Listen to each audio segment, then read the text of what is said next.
Good morning. The first item of business this morning is a Scottish Conservative and Unionist Party debate on the management of schools. Shirley-Anne Somerville, followed by Claire Baker. Thank you, Deputy Presiding Officer. There can be little doubt that education and health are two of the public services most cherished by the public. And today, in this debate, we have seen again our country's commitment to public education, and that's been reflected across contributions from all sides of the chamber. However, in any debate on the issue of school management, we shouldn't see this in isolation. New systems of management can only do so much. Just as important, if not more so, is who manages and what they do. As regards the people in charge of our schools, we must continue to strive towards excellence in the teaching profession. We have so many good and hard-working teachers and head teachers, but we can and must improve, and I welcome steps to ensure that the small number of teachers who are not performing are brought up to the same high standard that we should expect from all. We are moving towards the implementation of the Curriculum for Excellence, which will represent something of a sea change in the way that we educate our children. Once again, that is to be welcomed. So the Cabinet Secretary is quite right in his amendment to highlight that Scottish education is generally of good quality. It is certainly not broken, and it has many important strengths. These are recognised by the 2007 OECD report, Quality and Equity of Schooling in Scotland. Equally, we must ensure that identified weaknesses are being addressed.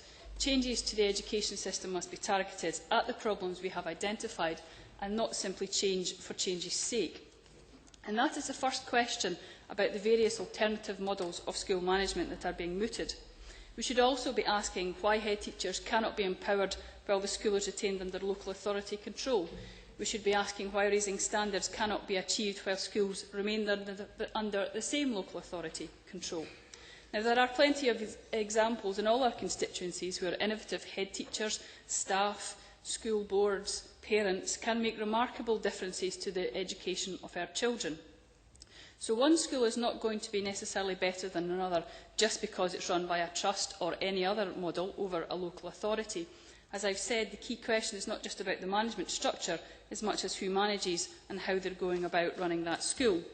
So we must be very careful not to hold up any structure or any country as some sort of panacea that will cure all the problems faced by our education system. I return to the simple point that changes to the system must be targeted at solving the problems that we have at home. Now, Curriculum for Excellence is aimed at bringing our schools right into the 21st century. Smaller class sizes are designed to increase teacher and pupil interaction and improve attainment in the early years that can be built on thereafter. And one of the key problems that faces education in Scotland is the link between deprivation and underachievement.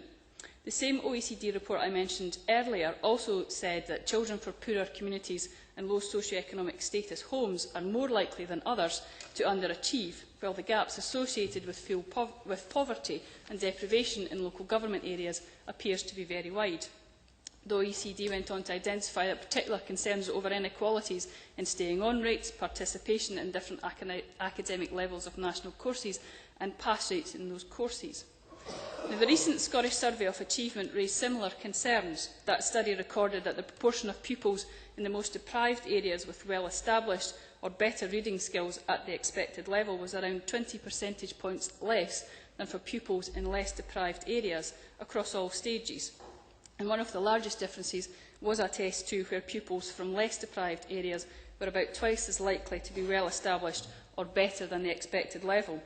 Converting to a school in another management model does not necessarily do anything to solve those issues in themselves. However, on the other hand, I agree with members that neither should we close our minds to the ideas if they are shown that they will work well. I'm happy for the positive aspects of schemes in place examined elsewhere to be brought back home to Scotland. We've already heard about the Cabinet Secretary visiting Finland and Sweden, and of course Labour has introduced a myriad of systems in England as Wales. There is much to be learned both from south of the border, Europe and beyond, and we should be open to learn those ideas. But again, we can't just assume that the successes of any school have come about just because they are a trust school or any other type of management model. It will often be the case that non-trust schools can copy precisely the same strategies and policies while staying under local authority control. However, we must also set down some very clear markers when we are looking at change. key pillars of our education system in Scotland that we must never see undermined. No school should have the power to select pupils on the grounds of academic merit. Open access is a fundamental principle of our education system, and that can never be tarnished. Therefore, I look forward to the Cabinet Secretary reporting back on the lessons he has learned from his Scandinavian visit. I am sure there will be future education debates within this chamber very soon where he can do that, and we can all have the opportunity to ask what lessons can be learned and adapted for Scotland. It will also be necessary to revisit this issue as and when we know much more detail about how the trust schools in East Lothian, for example, might operate. In the meantime, the work to improve standards in Scotland's schools must carry on, and I commend the Cabinet Secretary for the work he has done on that since taking post.